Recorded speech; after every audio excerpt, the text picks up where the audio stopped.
That bullpen, win or lose, has just been outstanding here in the last couple of games. And the bullpen gets a win and a shutout. They bullpen their way to a 1-0 win. We'll get to all that coming up next here on Locked On Brewers.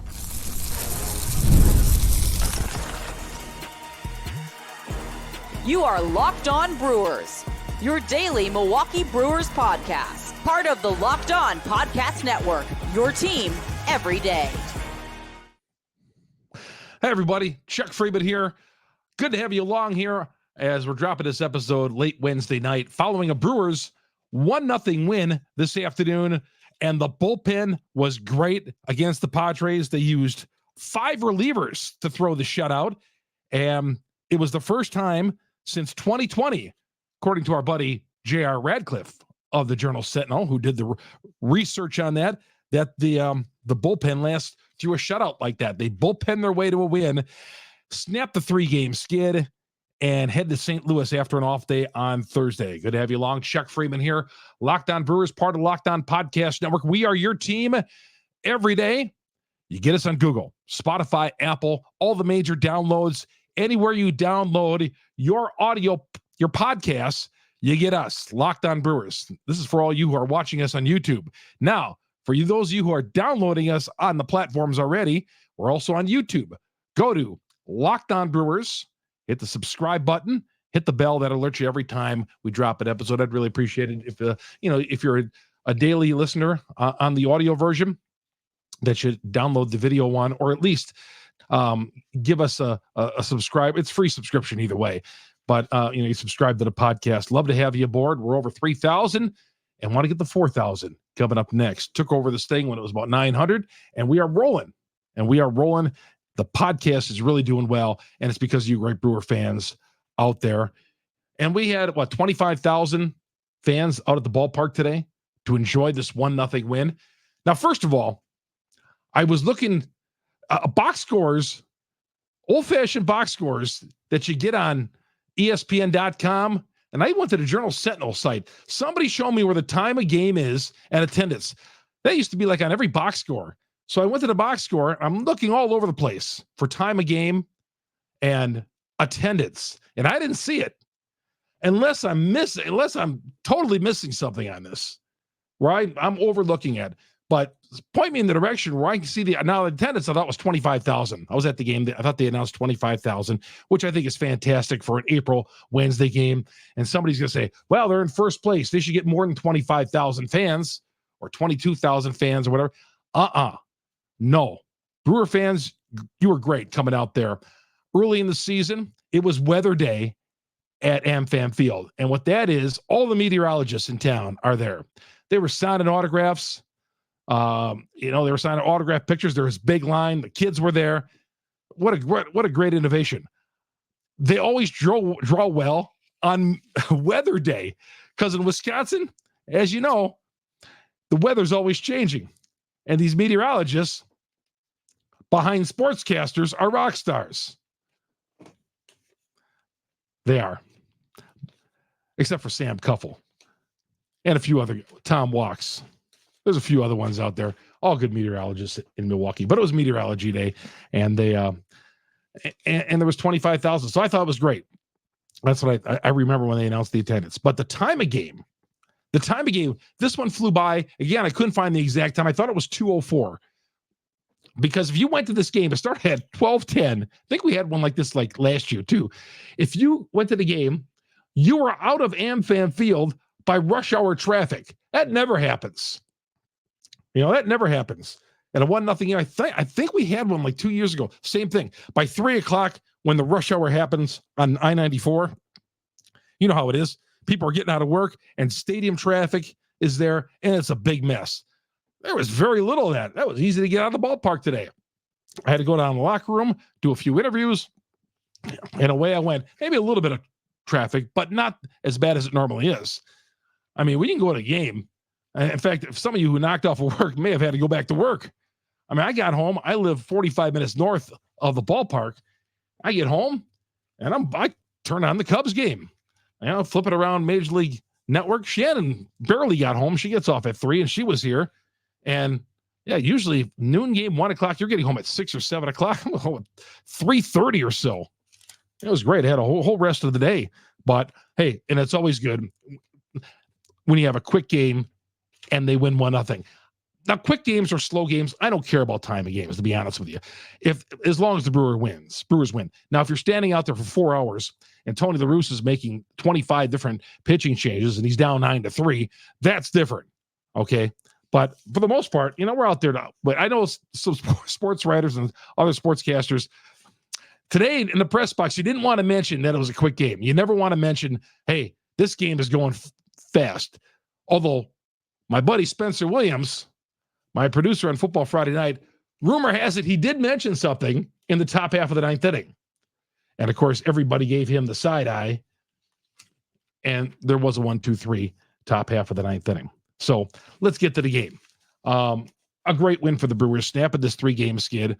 It felt a little bit like last year, to be honest with you, where offense wasn't happening. They were being no-hit going into the 7th inning by Michael King, who was really tough on the mound. And then the Brewers got a hit in the 7th inning, a little bloop single to right field by Willie Adames. And then in the 8th inning, it's 0-0. They get a leadoff, ABC baseball. ABC baseball. They get Bryce Turang on with an opposite field single. Okay. A little line drive to left field going Oppo. I love it. Then, of course, he steals a base. He's leading the majors in stolen bases. He's got 9 now. And then he comes in with 2 outs on a base hit by Perkins, who just continues to provide big hits. And after the game, Murph was talking about Perkins. We're getting to know Perkins a little bit. This is his second year with the team, but he really, according to Murph, his teammates love him. Teammates love him. They're pulling for him. He's an everyday player. Wasn't maybe an everyday player in the plans to start the season. But, of course, Garrett Mitchell went down, and now you got a few other injuries, and he finds himself in the everyday lineup and doing just great. But Murph was talking about how good of a guy he is, how fun he is to be around, and a guy who just loves to go out and play the game. That's the kind of guys we need here in Milwaukee with the Milwaukee Brewers. And, yeah, so far so good, and the Brewers were able to hang on for the 1-0 win. But I buried the lead in this game. Because, yeah, they scored the 1 run, but it was the pitching that led the way. The pitching, we're going to get into that coming up here in a little bit. I'm going to talk further about Turang, and it's on to St. Louis. It is on to St. Louis, and amongst the things I want to talk about with the pitching is Uribe. I'll talk a little bit about Uribe coming up here in a little bit. Chuck Freeman here on Locked On Brewers, part of the Locked On Podcast Network. We are your team every day. This show is brought to you in part by Monopoly Go. Monopoly, you heard of the game Monopoly. You all, especially the old schoolers out there, you all know Monopoly. We've played Monopoly, and Monopoly is a fun game. It's been downloaded, Monopoly Go, over 150 times. A great twist on Monopoly where you play on not one, but hundreds of Monopoly boards in crazy locations, building up some amazing cities that bring you big money. If you played Monopoly, we all have. And even if you haven't played Monopoly, go to Monopoly Go and see what I'm talking about and how this is such an interesting game. You could charge your friends rent on iconic properties. There's leaderboards building up amazing cities that bring you big money. And it's the competitive side in all of us. It brings it out. You can team up with friends, people around the world in timed tournaments, earning huge awards. Get in the game.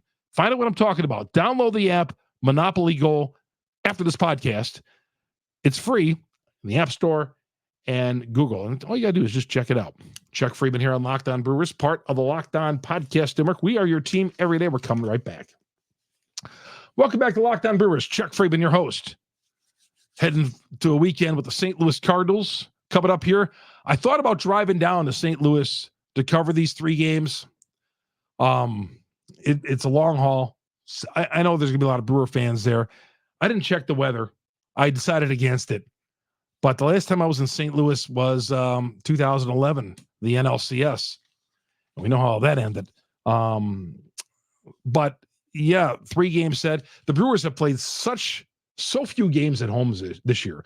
They had that series coming back with the Twins. They had 2 with the Twins. They had 3 with, it's escaping me now, 3-game weekend series right after the Twins, a home series, Mariners. And then they came back, went on the road, Cincinnati, and then they came back for a 3-game homestand here against San Diego. Now they go on the road again. But a week from this weekend, they got the New York Yankees coming to town. They got Tampa coming to town very soon as well in the early part of May. So, hey, there might be a lot of road games early in the season, which I think that they should need to use AmFam Field early in the season, Major League Baseball, and stack up the home games here so we don't have any rainouts. But, what do I know? There's rainouts every day in Major League Baseball. You guess what, these geniuses would figure it out by now. But that's a Major League Baseball problem, one of many. But there's going to be a month coming up, I think might be June or July, where we're just stacked with home games. So, and you might say too, hey, better yet, because kids are out of school summer, going to the ballpark. It's a tradition here in Wisconsin, and hopefully we're going to have a pennant race. But, we knew going into this game that the Brewers are going to bullpen it. Now, we knew, I was talking on the podcast last night, that Bryce Wilson was going to have a big part in this game. He was going to have a big part in this game, but that they might have an opener for him. He was not necessarily going to start. Murph the night before kind of hinted there might be an opener, and there was no opener. Bryce Wilson came out and started the game, went 3 2/3 innings, and groundouts. These guys were getting groundouts, 3 groundouts, and 15 strikeouts. That's according to Jack Stern, by Jack Stern on Twitter, who has covered the team this year, and he's been a guest of the show, friend of the show. His Twitter account accounted for 15 Ks and 3 groundouts for the Brewers today. So that's great. Keeping the ball in the ballpark, especially a place like AmFam Field. Wilson, 3 2/3, Piamps, 2 1/3, and then Hudson, who Murphy said just kind of the unsung hero, and I agree. Lefty coming out of the bullpen, Hudson coming up there and giving him some big innings so far, all the way back to that series against the Mets. Hudson has been great. Then Uribe comes in the 8th inning, and I put this on Twitter. He makes me nervous. Right now, he makes me nervous coming in because you're just unsure of Uribe. They're trying to get him on track. So he comes in, Uribe does, in the 8th inning, gives up a leadoff triple. And I believe the player at the plate, the hitter, and the name escapes me right now, ambushed him. And I was talking about this with Adam McCalvey. I felt like he was sitting looking to groove one off Uribe, and he did to the gap. So I think it was going 3 all the way. So guy at third, nobody out. And you're thinking, oh boy, let's keep this to the minimum of 1 run. Get the first out, second out, third out, little dribbler, third base line.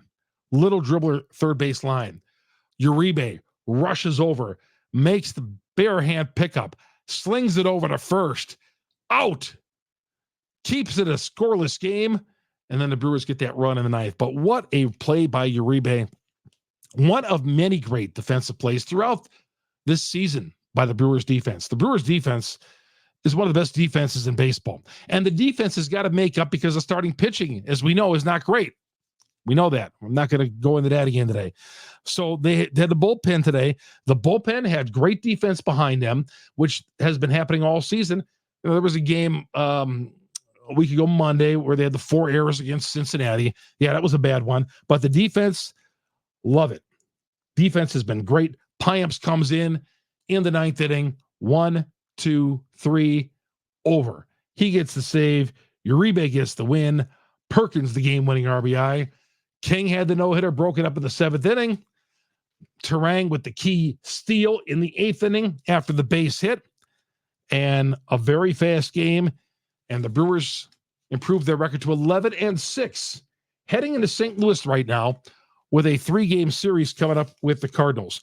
Turang, gotta love what he's doing at the plate. What I love about Turang is he's not afraid to go to left field. Not afraid to go opposite field. Frelick is the same way. Turang is choked up a little bit. Sal Frelick's not afraid to go the opposite way. He's hit him, he hits that hole between short and third. Turang is the same way. Turang lined one to left field to get the offense, to get the inning going for the Brewers. And huge. They're not out. Turang's not out there pulling the ball, not trying to yank it over the fence and try to get the team on the board. He was out there trying to get a base hit. So then he gets on and he steals second base. He steals second base right away. He steals second base. So you got a runner in scoring position. Media after the game, we talked about him. We talked to him, said, Bryce, what are you trying to do there? He said, I need to get the second base somehow, somewhere. Stolen base, wild pitch. I need to be on second base. But this is great ABC baseball. Get him on, get him over, get him in. How about that? And then Perkins sneaks one through the hole, the shortstop third base hole, and that's your game winner right there. Hey, 1-0. Yeah, shades of last year, but you played some ABC baseball. You got great pitching help, great bullpen. I'm glad there's a day off Thursday. They need the day off to give the bullpen a little bit of a breather from what happened the last 2 days. Because the bullpen the previous night with Wade Miley going down, and then today, Wednesday, with using 5 relievers. Wilson probably is not going to be available Friday for the first game against the St. Louis Cardinals. But he said, if they need me to start again soon, I'm ready to go. I'll be giving it. But he said, I'm probably not pitching Friday, but I'd do it again. And you know how I feel about Bryce Wilson. I was nervous when the Brewers first signed him last year. And he was good last year, getting ground balls, and he did it again today. Ground balls, all these guys. Wilson, Peguero, Piamps, Uribe, and Hudson, with Piamps getting the save. All right. We come back. We'll talk a little bit about this Cardinals series coming up. Some of the pitching matchups that we already have penciled in for the series, and the day off coming up on Thursday. Chuck Freeman here on Locked On Brewers, part of the Locked On Podcast Network. We are your team every day. Policygenius is the country's leading online insurance marketplace. Saves you time and money so you can provide your family with financial safety starting today. Life insurance is huge. Those of you who have kids out there, you got to tell your kids, right away, you need life insurance. Life insurance, life insurance, life insurance. With Policygenius, you can find life insurance policies starting at $292 per year, $1 million in coverage. Some options offer same-day approval and avoid unnecessary medical exams, which is always great. Policygenius helps you compare your options with top companies, and their teams of licensed experts is on hand to help you walk right through it. Talk to a team of award-winning agents who will walk through the step-by-step process. So your life insurance at your work may not offer enough protection for your family needs. This is where Policygenius can come in and be the genius it is. Check life insurance off your to-do list with Policygenius. Go check it out, policygenius.com/LockedOnMLB, or click in the description to get your free insurance quotes and see how you could save. That's policygenius.com/LockedOnMLB. The show is also brought to you today by PrizePicks. PrizePicks. Maybe you're like your boy Freems here, who had the over on Bogdanovich for Atlanta tonight. The over 17.5 came through, got a little tight at the end of that game. He had a 3 and then a 2-pointer in a blowout. You're always wondering, is he going to stay in the game? He had 14 points for the longest time, but he got to 21 and well over that 17.5. But with PrizePicks, if you're like me, you love doing that, and you could win up to 100 times your money on PrizePicks. Basketball, the playoffs are here. Baseball, of course. Something for every sports fan. Baseball, basketball, League of Legends, anything in between. PrizePicks, the best way to get on the action. Over 30 states across the country. California, Texas, Georgia. Want to play along some PrizePick favorites? Well, they're all there for you. You can now find community plays under the promos tab of the app to view entries of some of the biggest names in the PrizePicks community each week. So here's what you need to do. Download the app today. Use the promo code LOCKEDONMLB for first deposit match up to $100. Repeat the offer. Yes, here's the offer. Download the app right now. Use the promo code LOCKEDONMLB for the first deposit match up to $100. You need to go check it out. If you love playing like I do, multiply your money, get a couple in there. I had Bogdanovich in there with Trae Young under, and that came through. Trae Young went way under his total tonight. All right, Chuck Freeman here on Locked On Brewers, part of the Locked On Podcast Network. We are coming right back. Welcome back to Locked On Brewers. Chuck Freeman, your host here on a Wednesday night. Thursday night show, we're going to do a crossover, which means we talk to somebody we share a podcast. We do a podcast with the next city's team. So the day off on Thursday, it'll be me and JD from Locked On Cardinals. He's got a very solid podcast. He does it by himself as well, and it's very good. He and I will be sharing the platform tomorrow, talking Brewers and Cardinals, previewing this 3-game series, and we'll be dropping that. I'll be dropping that probably around 7, 8 o'clock Central Time tomorrow night. We'll be dropping that right here on Locked On, on the Locked On platform. And of course, you get us on Google, Spotify, Apple, on all the major downloads. Locked On Brewers is also on YouTube. Search Locked On Brewers. Please hit us up on YouTube as well. The pitchers for this series so far, I got the Fridays and Saturdays right here. Freddie Peralta gets the start against Kyle Gibson. Freddie has not pitched since last Friday, so he would have had a full 6-7 days off there against Kyle Gibson. Saturday, DL Hall. And I know some of you all nervous about DL Hall, but DL Hall is going to make the start for the Brewers. I feel like he starts like every Saturday game for the Brewers. Miles Michaelis is on the hill for the Cardinals. Those are the first 2 games of the series in St. Louis. Some other notes, Mizorowski, I saw on Twitter, made his 3rd start of the year, 5 innings, 5 hits, 7 innings. He did have a little bit of a walk issue I saw in that game. I briefly was looking at that before looking at Twitter. Back to Uribe. I put out there again that I'm a little nervous when Uribe is on the hill. And some of you guys gave me your reaction. A couple of you guys, come sail away, said, huh? He's been electric. Well, he has been electric, but I think we all are in agreement. Come sail away. Great song by Styx that Uribe has been giving up some bullets. And he gave a bullet in the 8th inning, but fortunately he came back and bounced back and made that great defensive play as well. Julie says, gritty play by the Brewers today. Buck says, what a play by Abner. And anyone still not seeing the value in Turang, the best second baseman since Jim Gantner. Yeah, I'd say so. When I was talking earlier in the podcast about going opposite field, Jim Gantner, Gumby, came to mind. Who doesn't live too far from me, by the way, in his retirement. Owns a bar in Eden. But yeah, when I see Turang going opposite field, that's something Gantner used to do. Steady second baseman, both great with the glove, and not out there to hit home runs, but get on base. Hard-nosed baseball. That's what we need out of a second baseman. Charles says, great pitch. Charles, I'll tell you, Charles, you talk about an everydayer. Charles Darwin, I'm going to give you props. Man, Charles, you tweet me every day. You listen to this podcast. You say some nice things about me. Charles Darwin, thank you very much.